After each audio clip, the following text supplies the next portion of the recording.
नमस्कार. मुख्यमंत्री माझी लाडकी बहीण योजनेच्या नवीन व्हिडिओमध्ये तुम्हा सर्वांचं स्वागत आहे. तर बघा की मुख्यमंत्री माझी लाडकी बहीण योजनेचा 11वा हप्ता, तर हा 11वा हप्ता कधी आणि केव्हा जमा होईल, तर असे सर्व महिलांना आता आतुरता लागलेली आहे. तर पुढे बघा की ह्या हप्ता वितरणाचा GRसुद्धा आलेला होता. तर हा GR 23 मे रोजी आलेला होता. तर या GRमध्ये काय होते, तर बघा 335,70,00,000 रुपये इतका निधी मंजूर झालेला आहे. त्यामुळे आता महिलांनी घाबरून जाण्याचे काहीच कारण नाही, कारण की हा हप्ता लवकरात लवकर त्यांच्या खात्यावरती जमा होईल असे सांगितलेले आहे.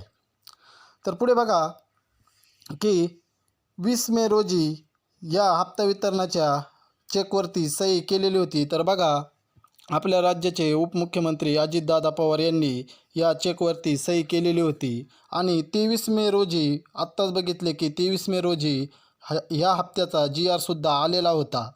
आणि आता सर्वच महिलांना वाटत होते की सोमवार म्हणजे 26 मे रोजी सोमवार होता. तर सर्वच महिलांना वाटत होते की सोमवारच्या दिवशी ह्या हप्ता वितरणाचे वाटप होईल, पण अजूनपर्यंत की हा हप्ता वितरण झालेला नाही आहे.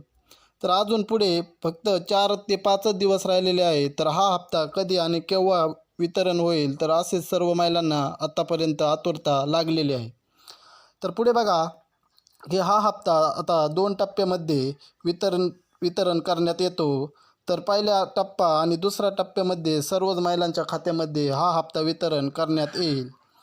आणि पुढे बघा की आता मुख्यमंत्री माझी लाडकी बहीण योजनेमध्ये तर काही नवीन योजना म्हणजेच नमो शेतकरी योजना. तर या योजनेचा ज्या महिला लाभ घेत आहे, तर अशा महिलांना फक्त 500 रुपयेच ह्या योजनेतून मानधन मिळणार आहे. कारण की नमो शेतकरी योजनेमधून काही महिलांना 1000 रुपयाचे मानधन मिळत होते. तर लाडक्या बहीण योजनेमधून फक्त त्या महिलांना 500 रुपयाचेच मानधन मिळणार आहे. आणि पुढे बघा की मुख्यमंत्री माझी लाडकी बहीण योजनेमध्ये आता नवीन योजना म्हणजेच मुख्यमंत्री अन्नपूर्णा योजना. तर या योजनेमध्ये काय आहे, तर बघा महिलांना वर्षाला 3 मोफत गॅस सिलेंडर अशी या योजनेमध्ये मुख्यमंत्री अन्नपूर्णा योजनेमध्ये आहे. तर सर्वच महिलांना या योजनेचा लाभ घेता येतो. तर बघा अधिक माहितीसाठी म्हणजेच 11वा हप्ता हा कधी आणि केव्हा मिळेल, तर ह्या हप्त्याच्या माहितीसाठी आपण कमेंट्स बॉक्स आणि डिस्क्रिप्शन बॉक्समध्ये वेबसाईट टाकलेल्या आहे. तर त्या वेबसाईटवर जाऊन तुम्ही अधिकृत माहिती मिळवू शकता.